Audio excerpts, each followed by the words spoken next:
새신방을 하면서 감사한 일도 많고 사랑스러운 일도 많지만 가슴 아픈 일도 들어 있습니다. 가정 사정을 전혀 모르고 있다가 그 가정 사정을 알고 나면 그동안 얼마나 힘들게 살아왔던가 하는 것에 대한 아주 아련한 아픔도 찾아오는 가정도 있고요.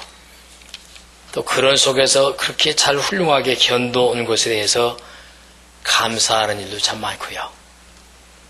그런 중에서 또 어떤 가정은 가족 중에 한두 사람이 예수님을 잘 믿다가 사람들 때문에 상처를 받거나 혹은 실망을 해서 교회 출석을 안 하고 있는 그런 가족들도 더러해 봅니다. 그럴 때면 참 마음이 아픈 것이 뭐냐면 하나님을 사랑하고 행복하게 영적으로 지내야 할 영혼들이 이 어떤 일이나 사람 때문에 혹은 본인의 신앙의 방향이 조금 인본적이거나 잘못된 방향 때문에 굉장한 아픔을 겪고 있는 것들이 가슴이 아파요. 오늘 그래서 신방을 하면서 느낀 나와 내 집이 어떤 선택을 해서 어떻게 신앙생활을 하고 일평생을 장식할 거냐 하는 문제를 고민하다가 오늘 여호수아가 고백했던 나와 나의 집은 여호와를 섬기겠다라고 하는 그 말씀이 가슴에 많이 뜨겁게 와닿아서 이 말씀을 선택해서 함께 은혜를 나누려고 합니다. 때때로 우리는 선택의 기로에 서게 되죠.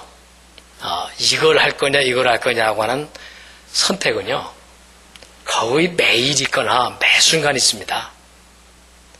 이것이 하나님이 기뻐하시는 걸까 이것이 하나님이 슬퍼하는 걸까라고 하는 그 선택의 기로에 서는 문제가 굉장히 많죠.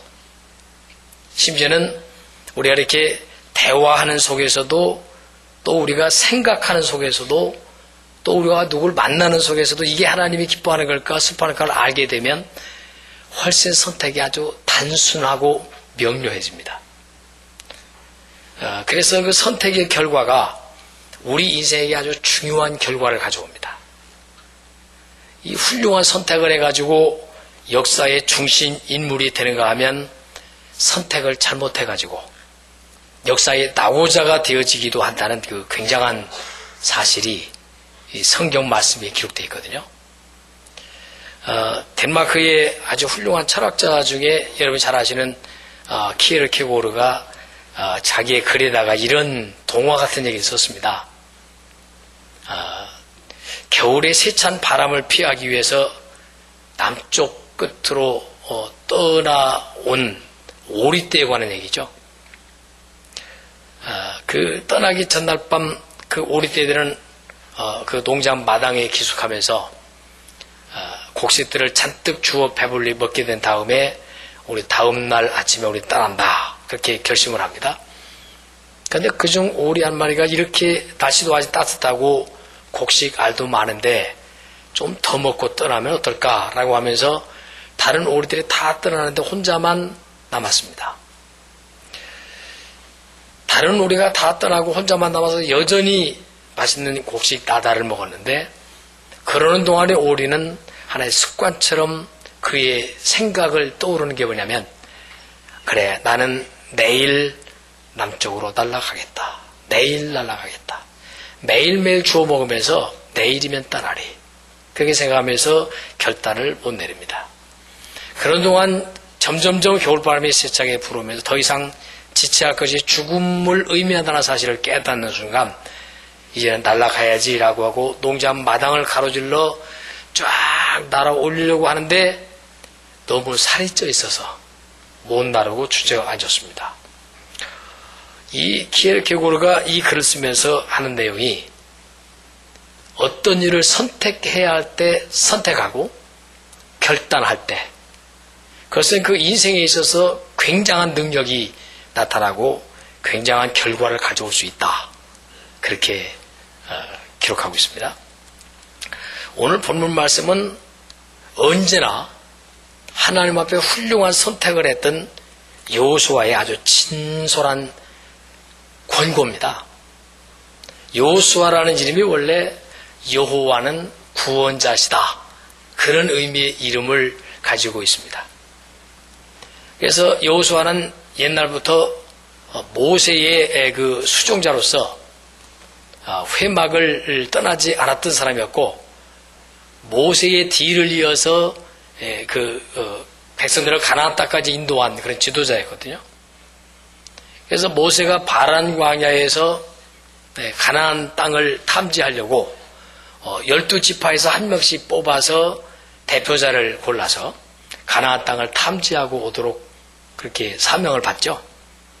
그래가지고 그곳을 탐지하고 돌아와서 40일 동안을 쭉 둘러본 결과를 백성들 앞에 보고하는 자리입니다.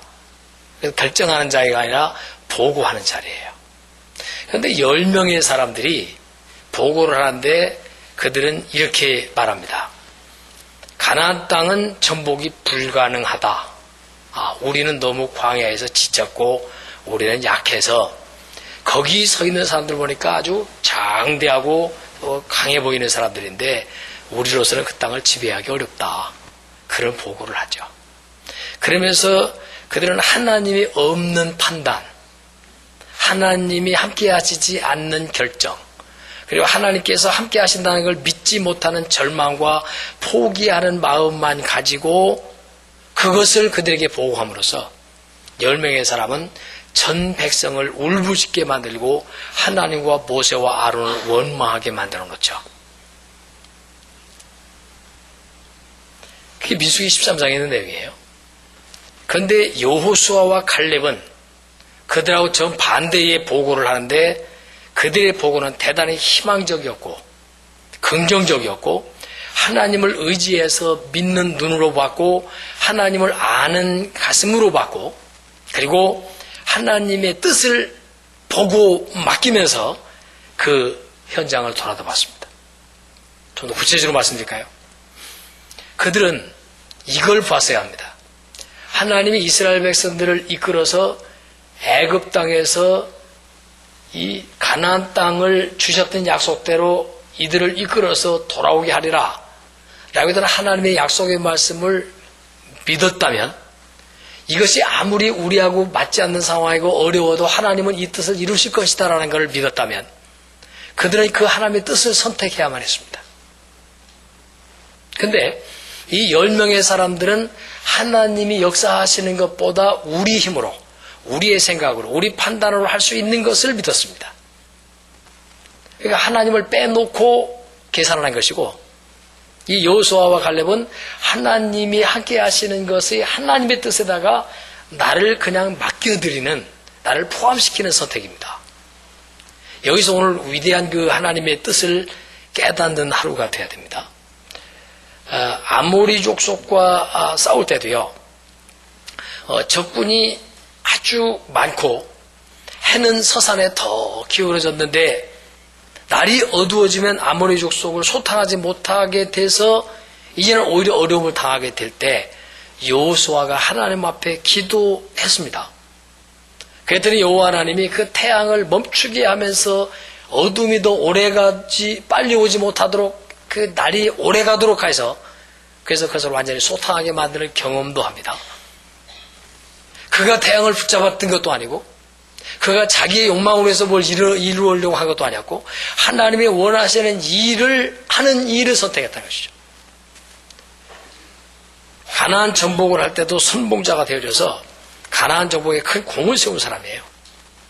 그래서 그 모세와 아론과 훌의 도움을 받아서 전쟁을 할 때 그 여호수아가 군대를 이끌고 아말렉하고 막 싸울 때였어요. 그럴 때 모세가 두 손을 이렇게 들면 이스라엘이 이기고, 두 손이 팔이 아파서 내려오면 이스라엘이 졌어요. 그럴 때 그 모세의 양팔을 아론과 훌이 양쪽으로 받쳐줘가지고, 그래가지고 이스라엘 백성이 끝내 이기도록 할 때도 여호수아는 군인들을 데리고 나와서 싸울 때 하나님의 능력으로 싸워 이겼다는 사실을 체험한 사람입니다. 이게 바로 여호수아였어요. 오늘 이제 여호수아가요, 본문에는 나이가 110살 됐을 때입니다. 110살의 노 지도자가 임종을 눈앞에 두고 이제 곧 하나님이 날 데려가실 때가 됐다는 사실을 깨닫고, 그리고 그 백성들에게 마지막으로 권고하고 싶어서, 그래서 걱정거리를 가슴에 안고 그들에게 권고하는 내용이에요. 무슨 걱정거리를 있겠어요? 임종을 앞두고 하나님 앞에 서 있는 그의 모든 지금까지 경험으로 볼 때, 그가 하나님을 의지해서 하나님께서 이끌어 주심을 경험으로 보았을 때, 아직 그런 경험을 해보지 못한 백성들이 걱정스럽기 시작했어요. 좀 더 구체적으로 말하면 이런 겁니다. 이스라엘 백성들이 가나안을 점령하기는 했지만, 가나안을 점령했어요. 그런데 가나안 땅에서 이들이 뿌리 잡고 살으려면 뭐가 제일 걱정이냐면, 가나안 땅에 포진되어져 있는 문화가 걱정이었어요. 사람은 환경의 동물이기 때문에 자기가 어디 가서 이렇게 생활하려면 그 환경에 물들게 돼 있어요.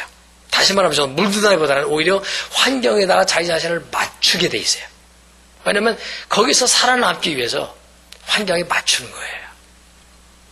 그러다 보니까 그것이 옳은 것인지 하나님이 원하시는 것인지도 모른 채 그냥 물들어 버려가지고, 그래서 이스라엘 백성들의 그 가나안 땅에 살면서 지금까지 이끌어올 때는 물들고 영향받은 사람이 없었죠. 광야에만 40년 있었으니까.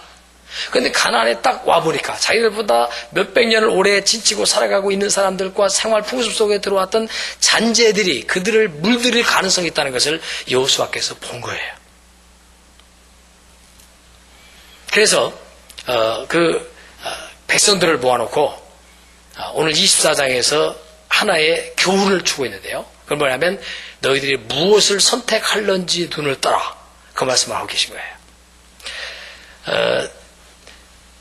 그게 오늘 어쩌면 여호수아가 그 백성에게 마지막 설교이면서 그 백성들에게 마지막 부탁인 유언이 되면서, 그리고 이것은 그 이스라엘 백성뿐만 아니라 오늘날까지 살고 있는 모든 기독교인들에게 주어지는 굉장한 교훈이라는 사실을 보여주고 있어요. 그 나다니엘 호손이라고 하는 사람이 그 세관에서 근무를 하고 있었어요. 그런데 자기가 원치 않게 그만 어느 날 출근을 하니까 그만두라고 그래가지고 면직을 당해서 그냥 보따리 싸들고 집으로 아주 낙심을 해가지고 집으로 돌아왔어요. 그래서 집으로 돌아와서 정말 절망해가지고 모든 걸 포기하고 주저앉아 있는 그에게 아내가 그에게 접근해 옵니다. 여보, 당신 직장 거기 잃었다고 해서 다 잃은 것 아니잖아요. 당신 한번 이런 기회에 오히려 결단하기 어려웠던 때인데 이때는 한번 새롭게 인생을 도전해보면 어때요? 거기에 너무 연연하지 말고 그거 딱 끊고 이제는 포기하고, 당신에게 내가 그동안 보니까 짬짬이 재미로 써놨던 당신의 글솜씨가 대단히 뛰어났었는데 애들에게 글을 지어서 읽어주고 동화해주고 글 쓰는 재주가 뛰어났었는데 당신이 그것을 너무 개발하지 않은 것 같아요. 그러면서 그 책상 위에다 펜과 잉크와 종이를 갖다가 작성해 놓아주면서 당신 이번 기회에 제2의 인생을 한번 출발해 보세요. 재능을 발휘하도록 따뜻한 사랑으로 권면으로 권고해 줬어요. 그래서 그는 그때 용기를 가지고, 여보, 내가 밥 먹는 문제는 당신이 책이 다 끝날 때 밥 먹는 문제는 내가 책임질 테니까 당신은 열심히 글만 좀 쓰세요. 그 말에 용기를 얻어가지고 격려를 받고, 나다니엘 호소는 힘들지만 최선의 노력으로 글을 써내려가기 시작했습니다. 나중에 여러분이 잘 아시는 대로 그가 써내온 소설 작품이 바로 주홍글씨라고 하는, 스칼렛 레터라고 하는 대작품을 내놓죠. 세계적으로 유명한 소설이 됐습니다. 선택이라고 하는 것. 우리는요, 습관에 젖어서 살던 것이 최선인 줄 알고, 내가 지금까지 경험했던 것을 최선인 줄 알고, 내가 알고 있는 지식과 상식이 최선인 줄 알고 살아가는 경우가 얼마나 많은지 모릅니다. 우리는 뒤의 것은 별로 중요하지 않습니다. 왜냐하면 광야 생활은 광야 생활에서 끝났습니다. 이제는 가나안 땅에 들어와서 정복했는데 가나안 땅에서 어떻게 갈 거냐는 앞에 놓여있는 문제를 선택하는 부분입니다. 오늘 여호수아는 그 부분을 우리에게 가르쳐주고 있는 겁니다. 뒤에 것은 잃어버리고 앞에 있는 것을 잡으려고 쫓아가노라고 바울 사도도 그렇게 외쳤거든요. 그래서 그는 선택을 새롭게 합니다. 우리들도 어떤 사람은 순간의 선택을 잘함으로써 일평생을 행복하고 복받으며 사는 사람이 있는가 하면 어떤 사람은 순간의 선택을 잘못함으로써 인생의 불행한 가운데 살아가는 사람들도 많이 있습니다. 어떤 일을 선택할 때도 하나님이 원하는 것을 선택해서 복을 받는 사람이 있고 하나님이 원치 않는 것을 선택해가지고 하나님께 책망받는 사람도 있습니다. 이것이냐 저것이냐 이것을 선택할 거냐 저걸 선택할 거냐 이런 기로에 섰을 때 그런 것들이 우리 안에 굉장히 많이 있었을 것이고 앞으로도 엄청나게 많을 것입니다. 그래서 선택의 윤리학이라고 하는 책이 있어요. 선택의 윤리학. 그 책에 보면 크게 세 가지를 강조하고 있는데 우리 인생을 성공적으로 살아가기 위해서는 세 가지를 선택을 잘해야 된다고 합니다. 그 첫 번째 선택은 바로 직업의 선택을 말하거든요. 그 사람의 직업이 자기하고 적성이 얼마나 잘 맞는지 자기가 정말 하고 싶었던 일인지 자기의 능력이 나타나는 일인지에 대한 자기하고 직업을 잘 매치시켜서 그 직업의 의미를 알고 직업의 목적을 알고 그리고 자기가 할 수 있는 가능성을 알고 그 직업을 선택한 사람은 대단히 성공한 케이스라고 합니다. 그런데 안 맞는 일, 어거지로 그 일을 하게 될 때는 그저 안 맞아서 실패한다고 그러죠. 그래서 직업의 선택 첫 번째가 두 번째 선택은 뭐냐면 그 배우자의 선택이라고 말합니다. 배우자가 누가 내게 배우자가 됐느냐에 따라서 그게 주어진 결과는 엄청 차이가 난다고 말하죠. 그리고 마지막 거기서 세 번째 강조하는 것은 종교의 선택이라고 되어 있습니다. 종교의 선택. 종교를 선택한다는 것은요 얼마나 중요한 거냐면 이렇게 생각하시면 돼요. 우리는 어떻게 생각하면 종교를 선택하는 것이 다 같은 길을 가는데 종교의 그 내용만 다르게 타고 가는 줄로 생각하는 경우가 많습니다.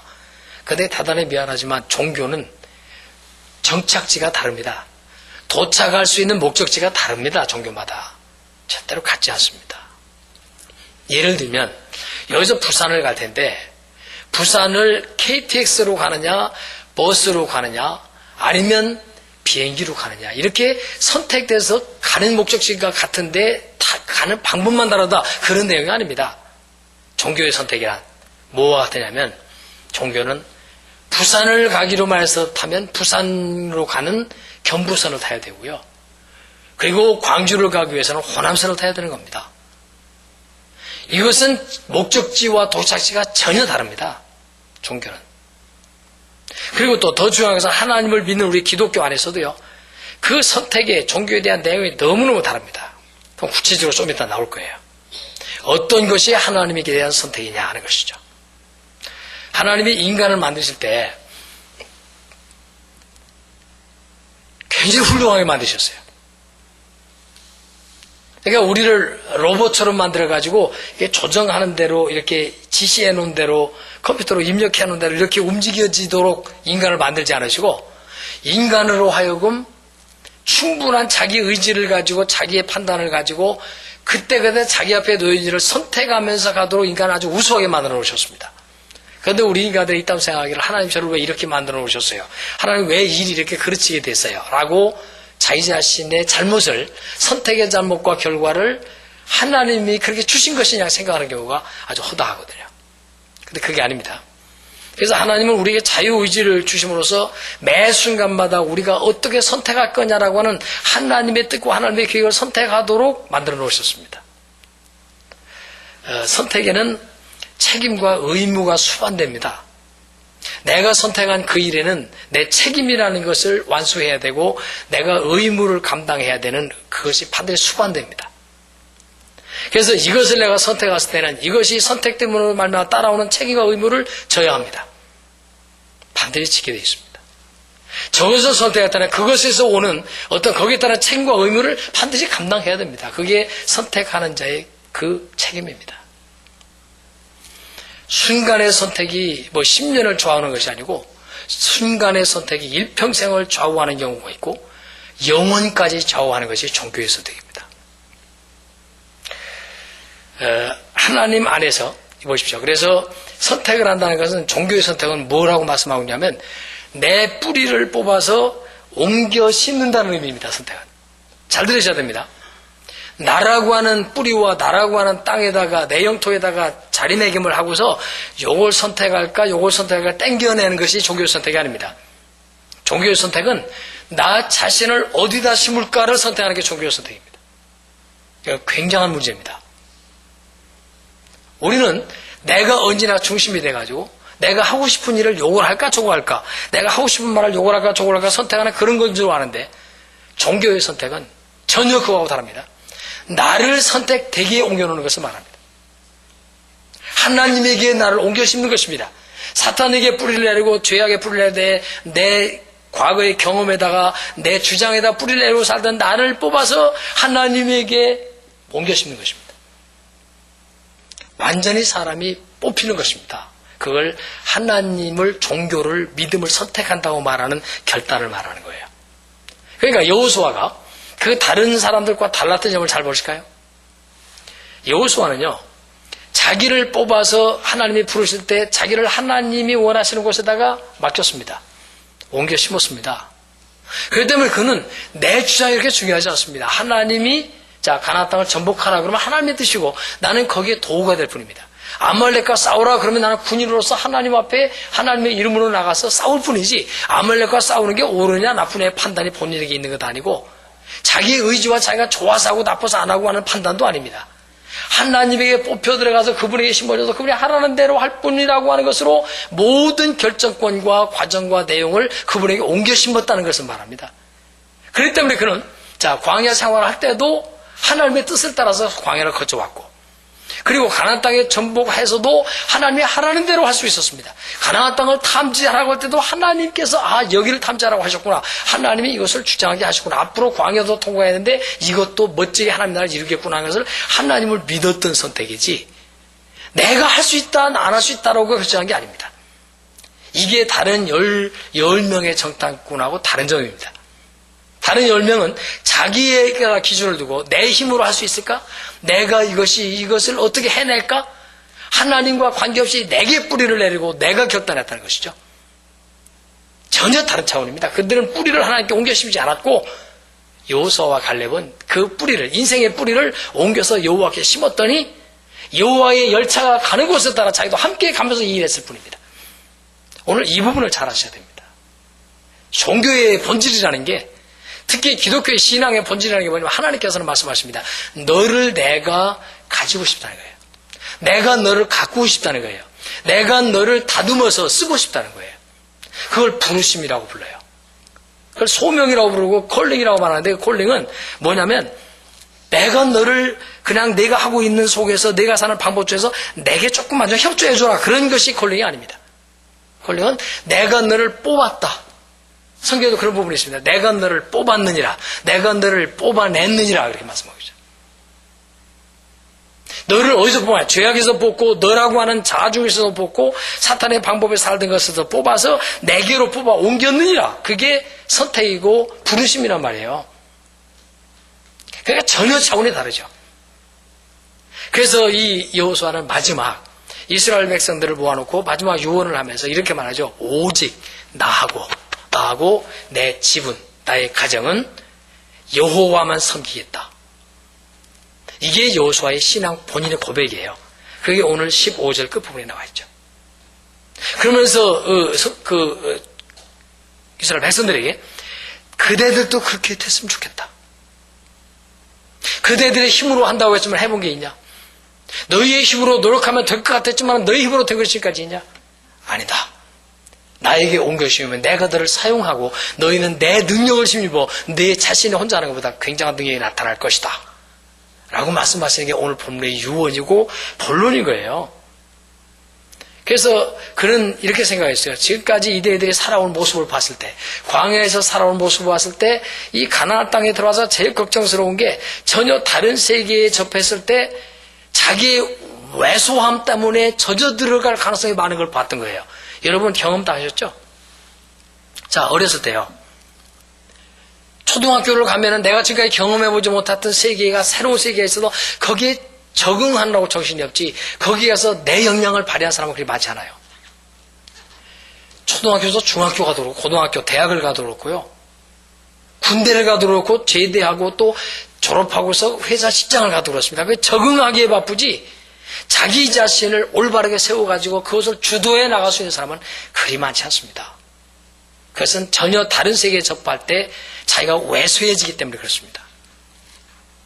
이스라엘 백성들도 광야에서 찌들릴 대로 찌들린 사람들, 정말로 왜소하고 그냥 천해 보이는 사람들이 그 번질번질하고 기골이장대한 그 가나안 땅에 들어왔을 때 왜소해져서 나약해져서 그들을 흉내내기에 바쁠까봐. 이건 유학을 보내면요 부모들이 꼭 강조하는 게 하나 있어야 됩니다. 유학을 가보면 그네들이 한국에서 살아왔던 삶이 마치 무슨 우물한 개구리같이 느껴져가지고 그 세계에 가면 굉장한 도전을 받습니다. 그래서 애들이 그 세계에 물드느라고 자기를 지켜내지 못한 아이들이 너무 많습니다. 그 아이들이 거의 유학길에서 실패하는 경우가 많아요. 흉내냅니다. 그래서 어떤 학교를 선택하고 어떤 사람을 만나고 어떤 교수를 만나에 따라서 결과가 달라지거든요. 어떤 애들 친구 잘못 사귀어가지고 마약을 하는 아이들, 막 술 먹고 막 타락하고 방탕하는 아이들, 인생을 막죠 졸업 못하고 막 10년씩 지나는 아이들 굉장히 많아요. 왜? 자기를 주도해 나가지 못하는 왜소해져가지고 엉망진창인 사람이 많습니다.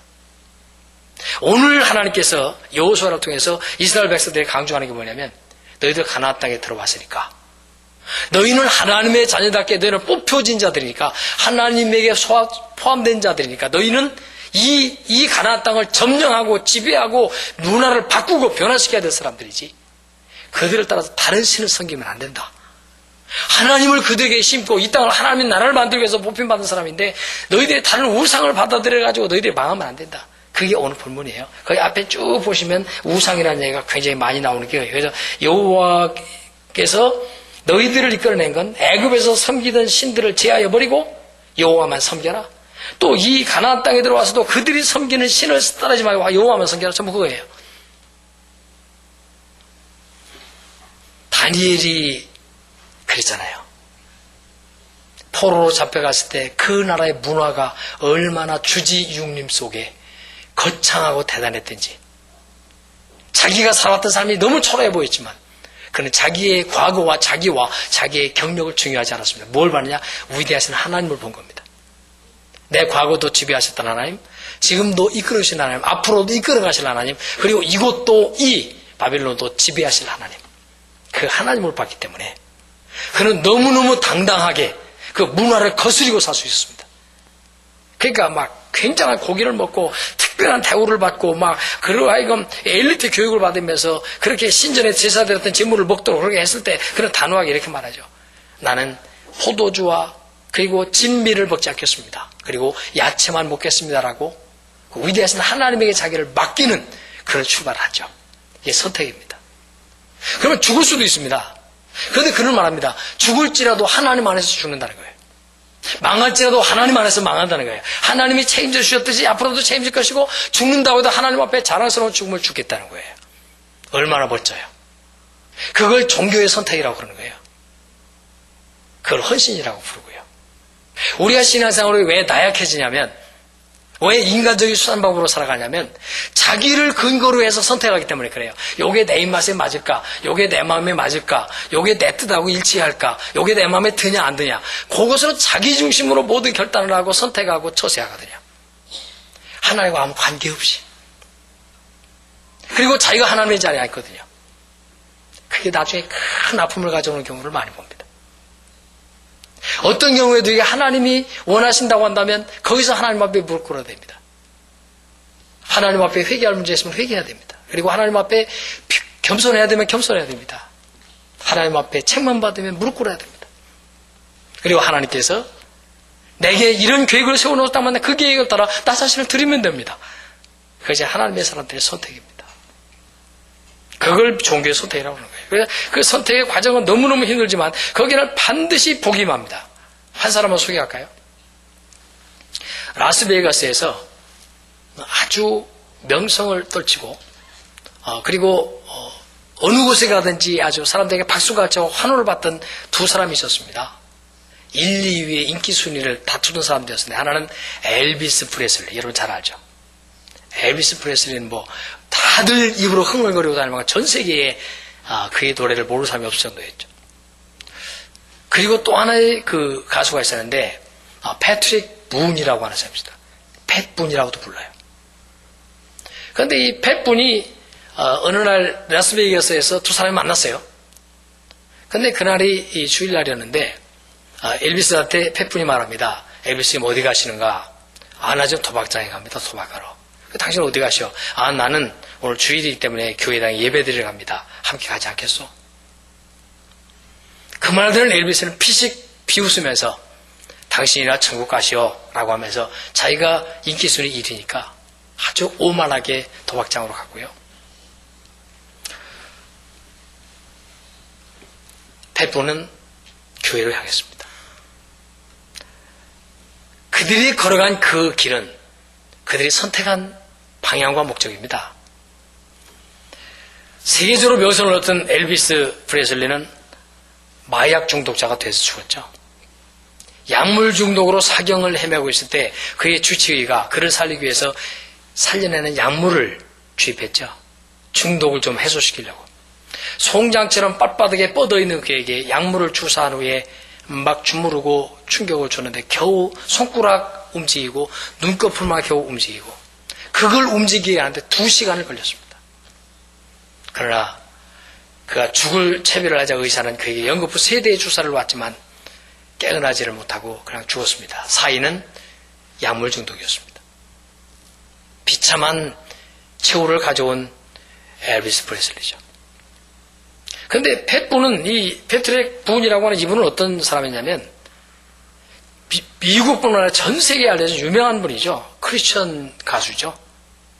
여러분 외국에서 들어오는 혹은 우리가 이제 다운받아서 듣는 캐롤송 중에서 성탄절 캐롤 중에 그 부드러운 마치 감미로운 솜사탕 같은 음성으로 부르는 남자의 그 캐롤송을 여러분 보실 때 그분이 바로 팻분이에요. 인터넷 들어가셔서 한번 들어보십시오. 얼마나 감미롭고 은혜로운지. 인터넷 여러분 들어가셔가지고 팻분을 치든지 패트릭 분을 치면요 떠올라요. 그분의 곡도 실려있어요. 들으면요 끊기가 싫어요. 너무 은혜로워서. 그의 딸도 가수죠.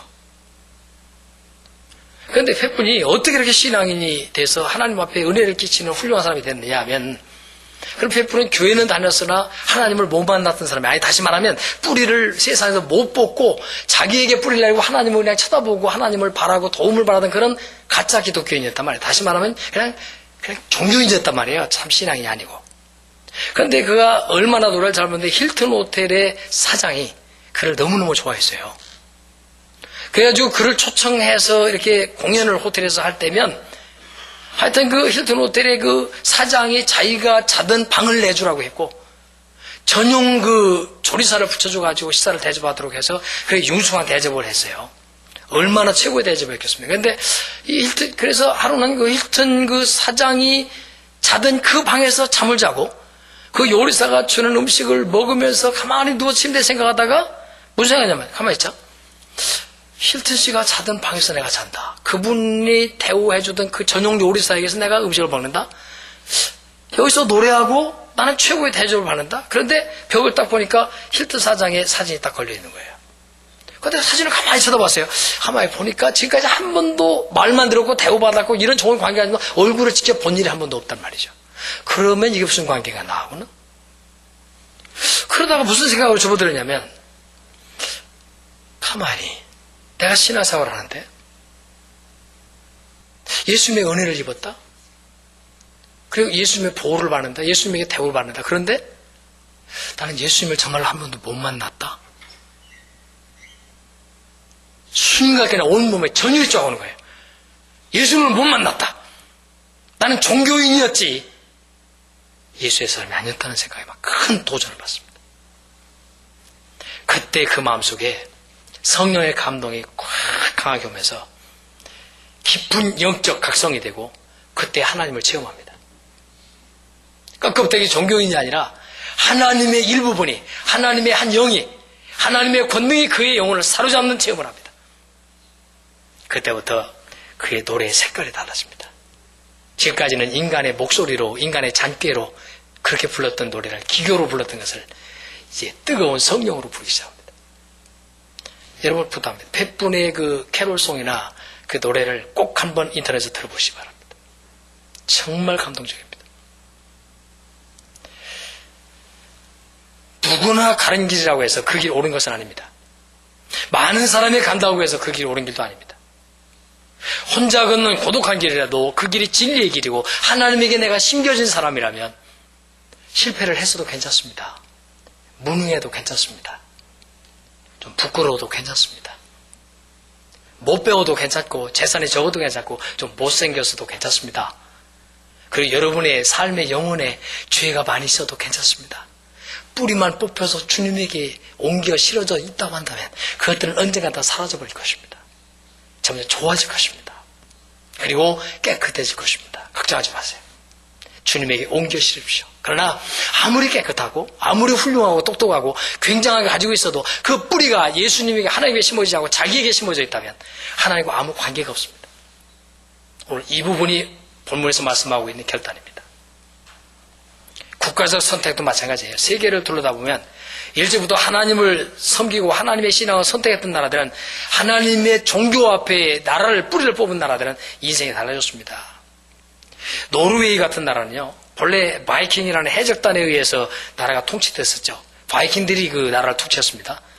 그런데 주로 바다를 활동 무대로 해서 전성을 즐기는 호전적이고 전투적이고 막 해상의 강도질을 하고 이렇게 살던 사람들이었는데 그 당시에 노르웨이는 신앙이 다신교 신앙이었습니다. 그런데 놀랍게도요. 주 800년에서 1050년 사이에 250년간 바이킹이 나라를 다스리면서 막 영토도 확장하고 굉장했어요. 바다의 제왕이었어요. 그 나라가. 그래서 콜럼버스보다도 오히려 500년 전에 이미 그들은 배를 만들어 타고 다니던 굉장한 나라였거든요. 그런데 AD 105년에 바이킹들이 영국과 불란서에서 이렇게 만난 기독교를 수입해 들어오면서부터 바이킹 시대가 끝나고 기독교 국가가 됐는데요. 지금은 그 나라의 국민의 97%가 루터교회입니다. 굉장하죠. 국회에서 애국 관광객을 위해서 호텔에다가 카지노를 설치하자는 법안을 국회에 제출했는데 국회에서 심의를 결의했지만 이건 민족 정서에 맞지 않는다고 도덕적으로 타락하게 만든다고 해서 국민들이 부결시킨 그 안건을 국민이 저항해서 못 만들게 한 나라가 바로 이 노르웨이입니다. 스칸디나비아에 있는 나라들 대부분이 바이킹 국가들이었어요. 그런데 하나님을 섬기는 기독교를 받아들이면서부터 그들은 모두 다 선진화되어졌습니다. 어느 정도 선진화되어지냐 간단하게 설명해드리면 우선 GNP가 높은 나라를 대개 설명하면 덴마크는 25,000불, 스위스가 28,000불, 노르웨이가 25,000불, 오스트리아가 18,000불, 그 외에 미국, 캐나다, 스웨덴 굉장한 나라들이었습니다. 왜? 전부 잘못되어진 것에 물젖어 있던 나라들이 기독교로 장악되어지면서부터 전부 선진화되어진 나라들입니다. 그 반대로 막시즘, 공산주의나 그런 어떤 그 불교국이나 어두움을 선택한 나라들은 거의 다 후진국으로 다 망했습니다. 막시즘을 주장했던 러시아, 다 분열됐던 소련, 체코, 루마니아, 헝가리, 북한 전부 망하고 말았습니다. 뭐 그런 얘기를 하면 시간이 다 되기 때문에 결론을 맺습니다. 이런 얘기가 있죠. 선택은요, 매 순간 선택입니다. 오늘 예배드리는 이 시간에도요, 저는 하나님께서 어떤 감정을 가지고 어떤 생각 가지고 어떤 의도로 설교할 것이냐라고 하는 이 선택도 하나님이 제게 맡겨주셨습니다. 여러분들의 사랑하는 마음을 가지고 하라. 여러분들에서 복을 비워주는 마음으로 해라. 하나님의 의도를 가감없이 훌륭하게 에키스를 전하라는 선택을 저는 해야 합니다. 여러분들은 어떤 선택을 해야 됩니까? 저 말씀을 하나님의 말씀으로 내가 받을 거냐? 아니면 군목사가 하는 군목사의 이론으로 받을 거냐? 하는 게 여러분의 선택입니다. 어차피 하나님의 말씀은 사람을 통해서 전해집니다. 여러분의 선택은 어떻게 받을 거냐입니다. 1919년도에 세계 신학계를 떠들썩하겠다는 한 권의 책이 출간되죠. 그게 바로 로마서 주석이라는 책입니다. 그 로마서 주석을 쓴 사람이 누구냐면 여러분이 잘 아시는 스위스의 조그마한 샤펜빌이라고 하는 시골 교회에서 목회하고 있었던 그 유명한 칼 바르트입니다. 칼 바르트가 썼던 로마서 주석은 우리 로마서 읽어도 이해를 안 가는데 그것을 해석해서 주석하는데 거기에는 신학이 변증학을 담고 있고 굉장한 논리적이라고 심오한 내용이 그 안에 담겨 있어서 신학자들이나 목회자들도 이 칼 바르트의 로마서 주석을 읽어도 졸려서 못 읽을 정도로 아주 심오한 책입니다. 그런데 신학자들이 뭐라고 하는지 아십니까? 칼 바르트가 강해 설교를 하던 스위스의 샤펠빌이라고 하는 조그만 시골 교회에서 그 내용을 가지고 설교를 했다는 겁니다. 그래서 뭐라고 말하냐면 그 책을 쓴 칼 바르트의 위대한 신학적 지식보다 그 설교를 듣고 앉아있었던 성도가 훨씬 훌륭했다라고 사람들은 평가하고 있습니다. 여러분, 저는 약점투성입니다.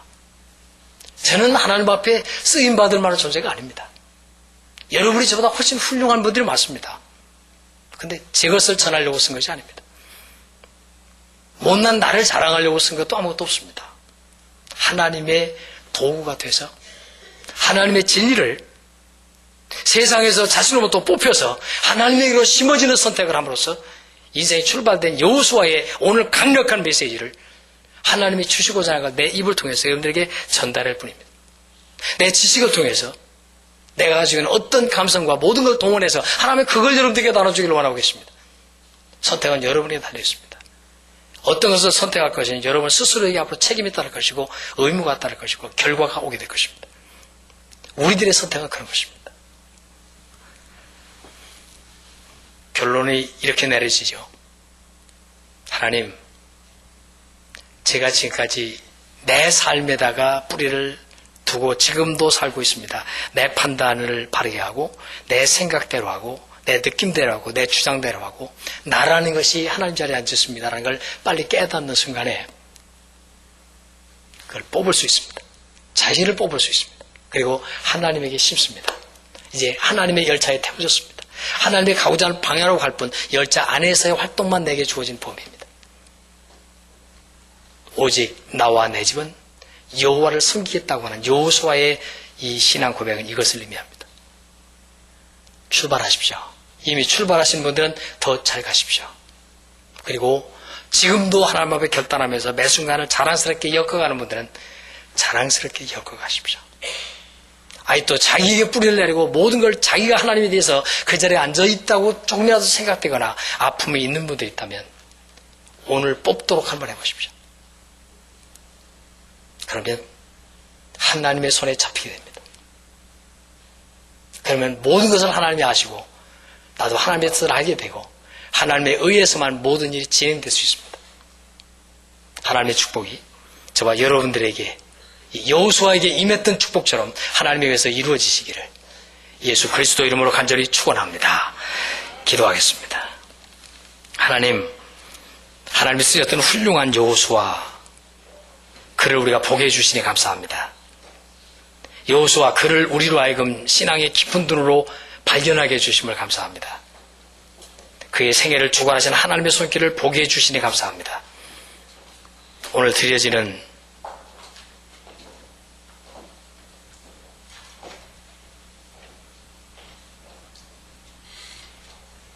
헌신하는 우리의 이 시간 주님의 것이 되게 하옵소서. 주님께서 쓰시고 주님께서 이루시고 우리는 주님의 것이라고 하는 확실한 소속을 소유권을 주님에게 나를 드릴 수 있게 해주심을 감사합니다. 영광을 받으시옵소서. 예수님을 사랑합니다. 하나님 사랑합니다. 우리를 이 시간 이후부터 남은 여생을 좀 더 귀하게 써주시고 하나님의 뜻을 이루는 도구가 되게 하시고 하나님 앞에 큰 결과를 훌륭한 결과를 안고 감격해하는 저희들 되게 하여 주옵소서. 우리 주님 예수 그리스도 이름으로 기도하옵나이다. 아멘.